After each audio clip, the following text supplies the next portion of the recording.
Hitech సిటీలోని శిల్పారామంలో సంక్రాంతి శోభ కలకలలాడింది. చిన్నారులకు భోగి పండ్ల కార్యక్రమాన్ని నిర్వహించారు శిల్పారామం నిర్వాహకులు. తెలుగుదనం ఉట్టిపడేలా సాగిన ఈ కార్యక్రమంలో అనేక మంది చిన్నారులు పాల్గొని సందడి చేశారు. దీనిపై మరింత సమాచారాన్ని మా ప్రతినిధి మౌనిక అందిస్తారు. శిల్పారామం సంక్రాంతి శోభతో కలకలలాడుతుంది.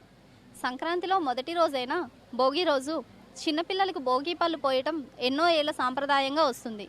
ఇలా చిన్నపిల్లల తల మీద నుంచి భోగి పళ్ళు పోయటం వల్ల వారి మీద ఉన్న నరదృష్టి తొలగిపోయి భోగభాగ్యాలు కలుగుతాయని నమ్ముతారు.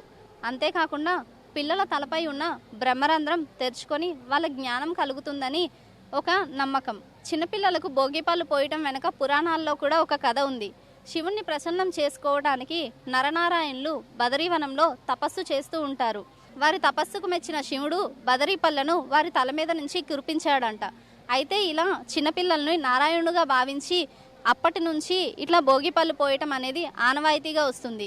హైదరాబాద్ శిల్పారామం ఆధ్వర్యంలో ఈ కార్యక్రమాన్ని ఎంతో చక్కగా నిర్వహించారు. ఈ కార్యక్రమంలో పాల్గొనటానికి వారి పిల్లల్ని తీసుకొని ఎందరో తల్లిదండ్రులు ఆసక్తిగా వచ్చారు.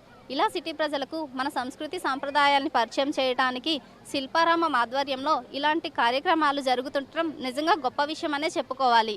మన సంస్కృతి సాంప్రదాయాలను తర్వాతి తరాలకు సైతం పరిచయం చేయడానికి శిల్పారామం ఇలాంటి కార్యక్రమాలను నిర్వర్తించడం ఎంతో గర్వించదగిన విషయం. కెమెరామెన్ భరత్తో మౌనిక, రాజ్ న్యూస్.